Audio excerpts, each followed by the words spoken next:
السلام علیکم ناظرین۔ آج کی کہانی ایک بچی کے بارے میں جو اسکول نہیں جانے کی ضد کرتی ہے۔ امی میں آج اسکول نہیں جاؤں گی، میری طبیعت بہت خراب ہے، اسکول میں مجھ سے بیٹھا نہیں جائے گا، آپ میری بات کیوں نہیں سن رہی؟ میں رونے لگی اور روتے روتے اپنی امی سے التجا لہجے میں کہنے لگی کہ مجھے اسکول مت بھیجیں، مگر میری امی بھی ضد پر آ چکی تھی۔ کہنے لگی ابھی کہ تم اپنے بستر سے نکلو گی یا تمہارے ابو کو بلاؤں؟ اب انہیں پتہ چلا کہ تم ایک مرتبہ پھر بہانہ بنا رہی ہو تو وہ جانتی ہو تمہارا کیا حشر کریں گے۔ پڑھائی کے معاملے میں میرے ابا بہت سخت تھے، پچھلے 3 دن سے میں اسکول سے مسلسل چھٹی کرتی ہوئی آ رہی تھی۔ میں نے یہی کہا تھا کہ مجھے تیز بخار ہے، جبکہ میرے اس بہانے سے میری ماں بخوبی واقف تھی کہ میں جان بوجھ کر روتے ہوئے ابا سے چھٹی کی منظوری لے لیتی ہوں، جبکہ حقیقت میں ایسا نہیں تھا۔ جب امی نے یہ دھمکی دی تو میری آنکھوں سے موٹے موٹے آنسو نکلنے لگے۔ میں کہنے لگی امی مجھے سر مستقیم بالکل بھی اچھے نہیں لگتے، وہ بہت برے ہیں، ہر بات پر مجھے مارتے ہیں، مجھے ان کے پاس پڑھنا اچھا نہیں لگتا۔ میں روتے ہوئے یہ بات کہہ رہی تھی کہ مگر میری امی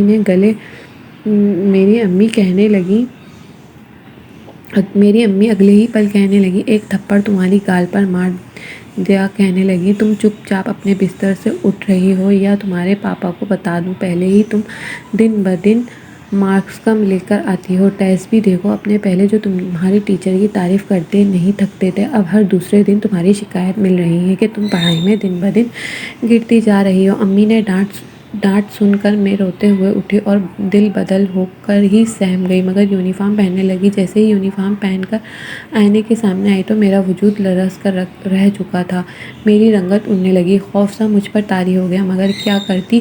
اپنی ماں کو کیسے بتاتی؟ سر مستقیم بہت برے ہیں، وہ میرے ساتھ اچھا سلوک نہیں کرتے۔ دن بدن اسکول سے چھٹی کی تھی، تھوڑا بہت ناشتہ کیا اور پھر میری والدہ مجھے اسکول چھوڑنے کے لیے نکل آئیں۔ میں 7ویں جماعت کی طالب علم تھی، میرے والد تو آفس جا چکے تھے، میری والدہ ہی مجھے اسکول چھوڑا کرتی تھی اور واپسی میں اسکول کی بچیوں کے ساتھ واپس آ جایا کرتی تھی۔ میری والدہ مجھے اسکول کے دروازے پر چھوڑنے کے لیے آئیں، تب ہی وہاں پر موٹر سائیکل پر سر مستقیم بھی پہنچ چکے تھے۔ سر مستقیم نے پلٹ کر میری جانب دیکھا اور چہرے پر ایک مسکراہٹ پھیل چکی تھی، میرے تو وجود نے ایک جھرجھری سی لی تھی۔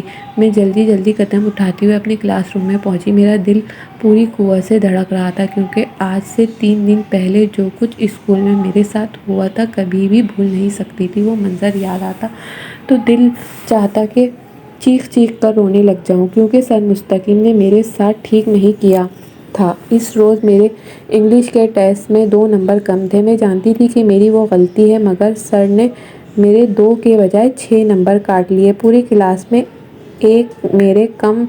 میرے نمبر کم آئے تھے، مجھے حیرت ہو رہی تھی کہ بھلا میرے اتنے نمبر کیسے کٹ سکتے ہیں۔ میں بول کر کہنا چاہا کہ سر نے میرا سارا ٹیسٹ ٹھیک دیا تھا، آپ نے جان بوجھ کر میری غلطی نکالی، مگر اس سے پہلے سر نے اپنے پاس موجود اتنا موٹا ڈنڈا کرسی پر مارا اور مجھے خاموش کروا دیا۔ تبھی بریک ٹائم ہو گیا، سارے بچے شور مچاتے بیگ بند کر کے کلاس سے باہر چلے گئے، جبکہ کلاس میں اور سر مستقیم اکیلے رہ چکے تھے۔ میں ڈرتے رہتے ان کے سامنے سر جھکا کر کھڑی رہی۔ وہ اٹھ کر میرے پاس آئے اور اس کی نظر کمرے سے باہر دیکھا، سارے بچے کھیل میں مشغول تھے اور وہاں پر کوئی موجود نہیں تھا۔ وہ مجھے کمرے کے آخری ڈیسک پر لے گئے اور تھوڑی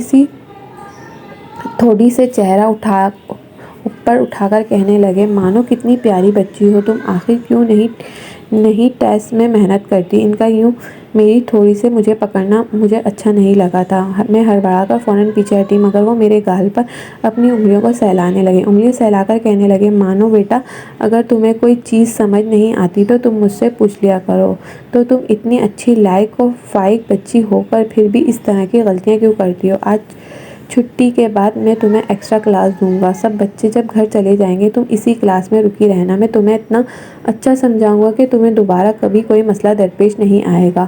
اتنا کہتے ہوئے سر کا ہاتھ میری گال سے میری گردن پر اور پھر میرے کندھے پر پہنچ چکا تھا، میرے کندھے کو اپنے بھاری سخت ہاتھ سے سہلا رہے تھے۔ مجھے ان کا یوں چھونا بالکل بھی اچھا نہیں لگا تھا۔ میں رونے لگی۔ مجھے روتا دیکھ کر سر نے مجھے جھڑک دیا۔ کہنے لگے چپ ہو جاؤ، رو کیوں رہی ہو ہوا کیا ہے؟ میں نے تمہارے ساتھ بات ہی تو کر رہا ہوں۔ کیا تمہارا چھونا مجھے برا لگ رہا ہے؟ میں نے تو نہ صرف تمہارے کندھے پر ہاتھ رکھا ہوا ہے، کیا تمہارے گھر والے تمہارے کندھے پر ہاتھ نہیں رکھتے؟ میرے چھونے سے رونے کی کیا بات ہے؟ دیکھو میں بھی تمہارے روحانی باپ ہوں، آؤ میرے ساتھ میری گود میں بیٹھو۔ سر مجھے زبردستی اپنی گود میں بٹھانا چاہتے تھے، مگر میرے دماغ میں خطرے کی گھنٹیاں بجنے لگیں۔ بھلے ہی اس وقت چھوٹی تھی مگر اچھے برے کی سمجھ بوجھ رکھتی تھی۔ میں سر کو وہیں چھوڑ کر بھاگ گئی، جب کہ سر غصے سے مجھے پیچھے بلاتے رہ گئے۔ مجھے سے تو ٹھیک سے سانس بھی نہیں لی جا رہی تھی۔ ایسا لگ رہا تھا جیسے کہ میری سانسیں رک چکی ہیں۔ میں اس روز یہی دعا کر رہی تھی، اللہ پاک دوبارہ میرے کبھی سر مستقیم سے سامنا نہ ہو۔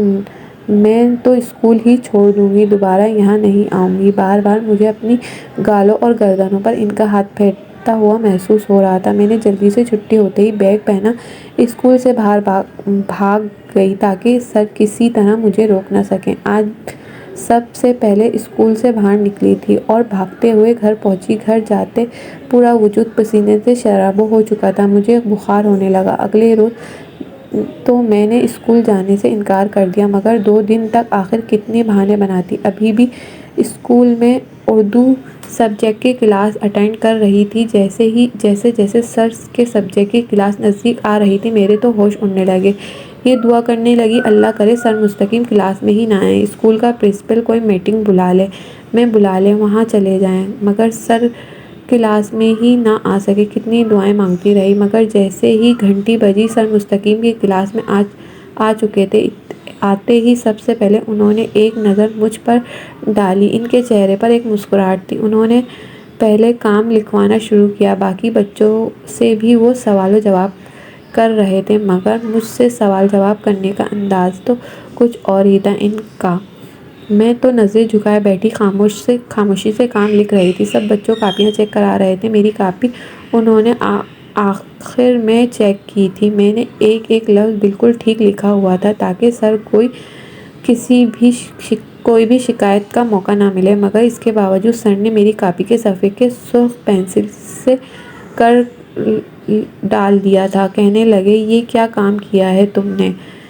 کیا ایسے لکھتے ہیں؟ دن بدن تم نالائق ہوتی جا رہی ہو۔ مانو میرا نام تو مہانور تھا، مگر اسکول میں اور گھر میں سب مجھے مانو کہہ کر ہی بلایا کرتے تھے۔ میں نے ڈرتے کہا، میں نے کام بالکل ٹھیک لکھا ہے، یہ دیکھیں ایک ایک لفظ میں نے ٹھیک لکھا ہے۔ ڈرتے میری آنکھوں سے آنسو آنے لگے تھے۔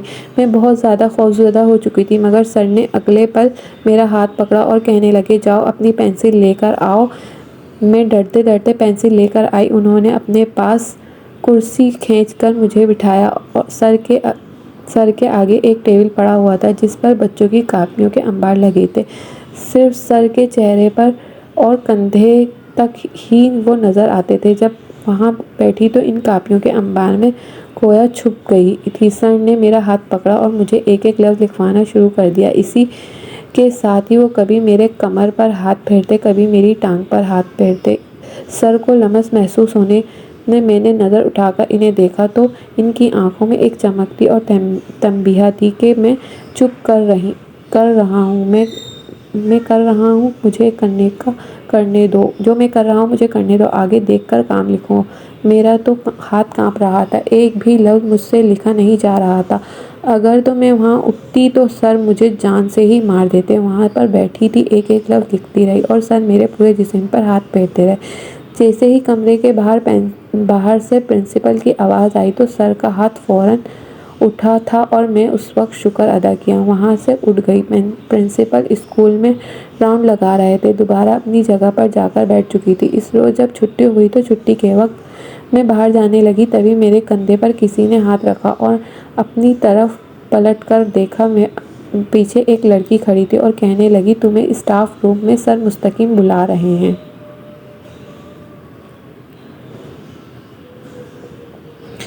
میرے چہرے کا رنگ زرد پڑ چکا تھا۔ میں کہنے لگی کہ چھٹی ہو گئی ہے، اب گھر جا کر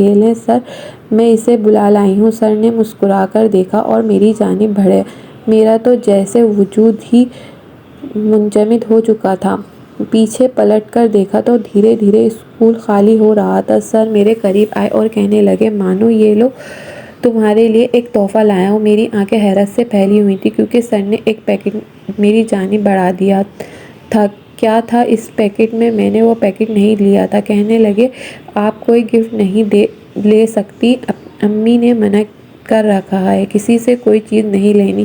اتنا کہہ کر پلٹنے لگی مگر اگلے ہی پل سر مستقیم نے میری کمر پر ہاتھ ڈالا اور مجھے اپنے ساتھ لگا لیا۔ میری تو حلق سے چیخ بھی نہیں نکل سکتی تھی۔ سر نے اپنا منہ میرے کندھے پر رکھا اور ان کی سانسیں بخوبی اپنے چہرے پر محسوس کر سکتی تھی۔ میں نے سانس لینا ہی بھول چکی تھی۔ سر کے کہنے پر مانو بڑے کوئی بات کہیں گے، کچھ دیں گے تو خاموشی سے لے لینا۔ نخرے کرنے والے بچے مجھے بالکل پسند نہیں۔ اگر تم نے یہ گفٹ نہ لیا تو میری بات نہ مانی تو میں ابھی کے ابھی تمہارے امی کو کال کر کے بتا دوں گا کہ تم ایک گندی بچی ہو، نہ ٹیسٹ اچھا دیتی ہو نہ میری بات مانتی ہو۔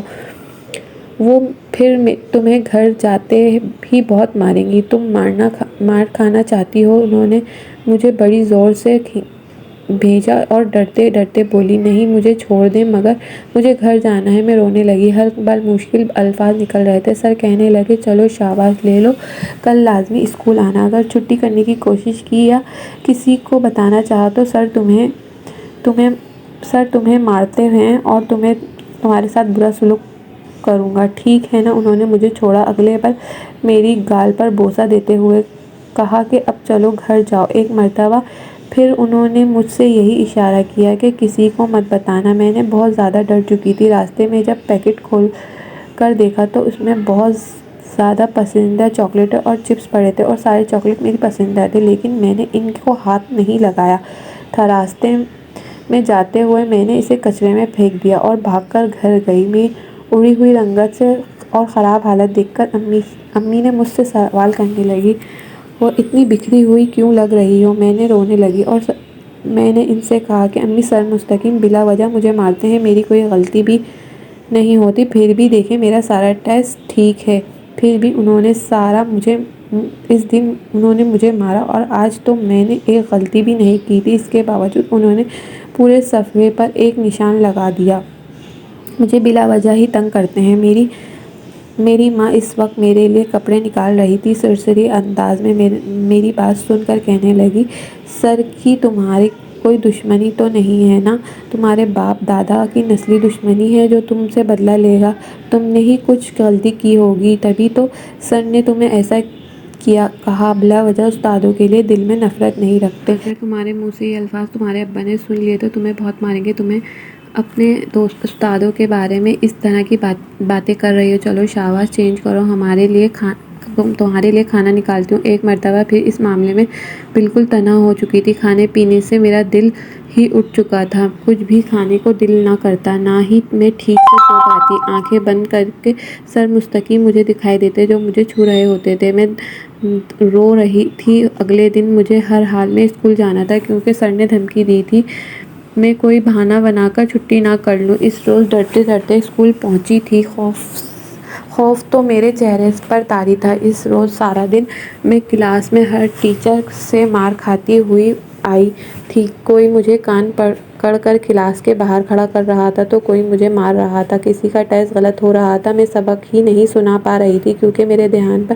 ہر بار سر مستقیم گھوم رہے تھے۔ ان کی کلاس کا وقت آیا، وہ کلاس میں آ کر بیٹھ گئے۔ آج انہوں نے کوئی سبق نہیں پڑھایا تھا بلکہ سب بچوں کے ساتھ ہنس ہنس کر باتیں کرتے رہے۔ خاموشی سے سر جھکائے بیٹھی رہی کہ جب کچھ دیر بات کرنے کے بعد انہوں نے کہا میں اب تم لوگوں سے انگلش کا ٹیسٹ لوں گا۔ سب بچے حیران ہوئے، سر کو منع کرنے لگے۔ سر آپ نے پہلے نہیں بتایا تھا، ہماری تو کوئی تیاری نہیں ہے۔ مگر سر نے کہنے لگے یہ سرپرائز ٹیسٹ ہے، تم میں سے جو بھی اچھے نمبر لے گا اسے 100 روپے کا انعام دوں گا۔ سارے بچے خوشی خوشی ٹیسٹ کی تیاری کرنے لگے۔ میں نے بھی میں نے بھی ٹیسٹ دیا، مگر جیسے ہی سر مستقیم میرے پاس آ کر کھڑے ہوتے تو میں گھبرا سی جاتی، سارا سبق ذہن سے نکل جاتا، میری آنکھوں سے آنسو آنے لگتے۔ بچے سر کو شکایت لگانے گئے، مہانور کو کچھ نہیں آتا، سر دیکھو یہ بیٹھ کر رو رہی ہے۔ سر نے آگے بڑھ کر مجھے ٹیسٹ ہی چھین لیا، ابھی تک مجھ سے صرف ایک آدھا سوال کا جواب ہی لکھا تھا۔ اگلے پل سر نے موٹا ڈنڈا میری کرسی پر مارا اور کہنے لگے، بس آج تمہاری چھٹی بن، آج میں تمہیں گھر نہیں جانے دوں گا، آج تمہاری ایکسٹرا کلاس ہو کر رہے گی، باقی بچوں کو تو انہوں نے بھیج دیا۔ جبکہ میری امی کی کال کرنے پر کہنے لگے، آپ کی بچی کو خود گھر چھوڑنے آ جاؤں گا، آج اس کی ایکسٹرا کلاس ہے، یہ پڑھائی سے بالکل توجہ نہیں دے رہی۔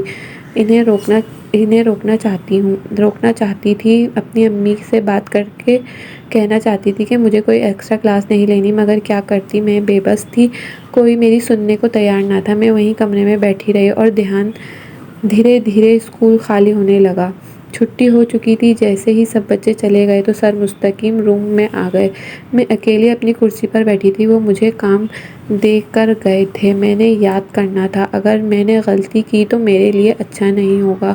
وہ آ کر اپنی کرسی پر بیٹھے اور مجھ سے سبق سننے لگے۔ سبق سننے سے پہلے کہنے لگے، اگر تم نے ایک غلطی بھی کی تو ہر غلطی کے بدلے تمہیں میری گال پر چومنا ہوگا۔ یہ سن کر میں نے نظر اٹھا کر سر کو دیکھا، ایسا نہیں کر سکتی تھی مگر اس وقت مجبور تھی، مجھے سر سے بہت زیادہ ڈر لگ رہا تھا۔ ان کی آنکھوں میں ایک عجیب سی وحشت اتری ہوئی تھی، ایسا لگتا تھا جیسے وہ مجھے کچا ہی چبا جائیں گے۔ ان کی نظریں مجھے اپنے وجود کو آر پار محسوس ہو رہی تھی۔ میں نے آنکھیں بند کی اور سر کو سبق سنانا شروع کر دیا۔ جیسے جیسے سبق سنا رہی تھی، ایک بھی غلطی نہیں نکلی تھی، لیکن تب بھی مجھے اپنے وجود پر سر کے ہاتھ محسوس ہونے لگے اور وہ مجھے غیر مناسب طریقے سے قابل اعتراض حد تک چھو رہے تھے۔ جو آنکھیں بند کر کے سنا رہی تھی، فوراً آنکھیں کھول کر انہیں دیکھا اور پیچھے ہٹانے چاہا، مگر اگلے ہی بس سر نے کتاب کو ایک جانب رکھا اور مجھے اپنی باہوں میں بھر لیا اور میں چلنے لگی، مگر سر نے میرے منہ پر ہاتھ رکھ دیا اور اپنی جیب سے رومال نکالا اور میرے منہ میں ٹھوس دیا۔ میری تو ہوش گم ہو چکے تھے۔ جو کچھ میرے ساتھ ہوا میں بیان نہیں کر سکتی۔ میری عزت اس روز سر نے تار تار کر دی تھی۔ میں کلاس روم کے کونے میں بیٹھی سسک کر رو رہی تھی۔ سر اپنا کام پورا کرنے کے بعد کب کلاس روم سے جا چکے تھے، واپس آئے تو ان کے ہاتھ میں جوس اور چپس تھا، جو مجھے بڑے پیار سے پلانے لگے اور مجھے سانس لینے میں دشواری ہو رہی تھی، شاید میرا بلڈ پریشر بہت لو ہو چکا تھا۔ میں نے وہ جوس لے کر پینا شروع کر دیا، میری حالت قدرے بہتر ہوئی۔ سر نے ایک مرتبہ پھر مجھے اپنی باہوں میں بھر لیا اور کہنے لگے، گڑیا بڑی پیاری بچی ہو تم، اپنے سر کی ہر بات مانتی ہو، لیکن اب اس بارے میں کسی کو کچھ بھی مت بتانا، اگر تم نے کسی کو کچھ بتایا تو کوئی مجھ سے اس بارے میں ذرا بھی بات کرنے آیا یا تمہارے ماں باپ کو بتا دوں گا کہ تمہارا سینسیر ایک لڑکے کے ساتھ چکر چل رہا ہے۔ تم اکثر اس سے باتیں کیا کرتی تھی اور اگر روکتا تو تم مجھ سے بھی بدتمیزی کرتی۔ یہ سب کچھ بھی تم نے اپنے اس عاشق کے ساتھ ہی کیا ہے، مگر عین موقع پر میں نے تمہیں دیکھ لیا، اپنے اور اپنے عاشق کے تعلق کو چھپانے کے لیے تم نے یہ الزام مجھے لگا دیا۔ بتاؤ میری کہانی کیسی لگی؟ سر الفاظ سن کر تو مجھے اپنے آپ پر یقین نہیں آیا تھا، لیکن کیا بول رہے تھے وہ رونے لگی اور وہ مجھے بالوں سے پکڑ چکے تھے اور دھمکیاں دینے لگے، اور میں نے ان سے بھی وعدہ کر لیا کہ میں اس بارے میں کسی کو نہیں بتاؤں گی۔ میں نے لڑکھڑا کر چلتے ہوئے سر کے ساتھ باہر آئی، انہوں نے اپنی بائک پر بٹھایا اور مجھے گھر کے باہر اتار دیا۔ اندر جانے سے پہلے ایک مرتبہ پھر خبردار کیا، اپنی زبان بند رکھنا ورنہ تمہارے ساتھ اچھا نہیں ہوگا۔ میں گھر میں داخل ہوئی، میری والدہ نے کپڑے دھو رہی تھیں، ابا گھر پر نہیں تھے۔ اپنے کمرے میں گئی اور منہ پر ہاتھ رکھ کر پھوٹ پھوٹ کر رونے لگی۔ جو کچھ ہو چکا تھا آج میرے ساتھ، سر کو بھی شاید کنواری کم عمر لڑکیوں کے ساتھ ایک مرتبہ تعلق بنانے کا ہی شوق تھا، تو دوبارہ انہوں نے میرے ساتھ کسی بھی طرح کی بدتمیزی نہیں کی تھی، بلکہ اب انہیں اکثر دوسری لڑکیوں کے ساتھ گھلتے ملتے دیکھا کرتی تھی۔ اب انہیں اپنی طرف سے منع بھی کرتی، مگر وہ میری طرف مجبور اور بے بس نہ تھی۔ کس چیز کا خوف تھا جو ہم لڑکیوں کو کھایا کھا جایا کرتا تھا۔ میں نے بڑی مشکل سے خود کو سنبھالا تھا۔ ساری رات میری جاگتے میں گزر جاتی تھی۔ میں بے آواز روتی رہتی تھی۔ پڑھائی میں اچھا نہ ہونے کی وجہ سے میری ماں باپ نے اب مجھے کافی سختی سے بات کرنے لگے تھے۔ کچھ سر نے بھی ان کا برین واش کیا ہوا تھا، مگر دھیرے دھیرے میری طبیعت ٹھیک ہونے کے بجائے مزید بگڑنے لگی، کافی کمزور ہونے لگی تھی۔ کوئی چیز کھانے کو دل نہ کرتا، یہی جی چاہتا بس سوئی رہوں۔ تھکن سی محسوس ہوتی رہی۔ امی سے کہتی کہ اسکول نہیں جانا تو وہ غصہ کرتی۔ ایک روز ابا کو ساری شکایت لگا دی کہ یہ پڑھائی کے معاملے میں بالکل نالائق ہو چکی ہے، اس پر تھوڑی سختی کرنا پڑے گی۔ ابا بھی ڈانٹتے تو مجبوراً دونوں کی ڈانٹ سن کر مجھے اسکول جانا پڑتا۔ ایک روز اسکول سے واپس آ رہی تھی، شاید گرمی تھی، میرا جی متلانے لگا۔ میں وہیں پر سڑک کے کنارے الٹیاں کرنے لگی۔ گرمی چونکہ تھی، میرا پورا وجود پسینے سے شرابور ہو چکا تھا۔ خون کی رفتار آہستہ آہستہ ہوئی کہ میں وہیں پر بے ہوش ہو کر گر گئی۔ جب ہوش آیا تو اسپتال میں تھی، مجھے ڈرپ لگ رہی تھی، جبکہ میرے ماں باپ آپس میں کسر کر رہے تھے، دونوں ہی رو رہے تھے اور غصے میں بھی تھے۔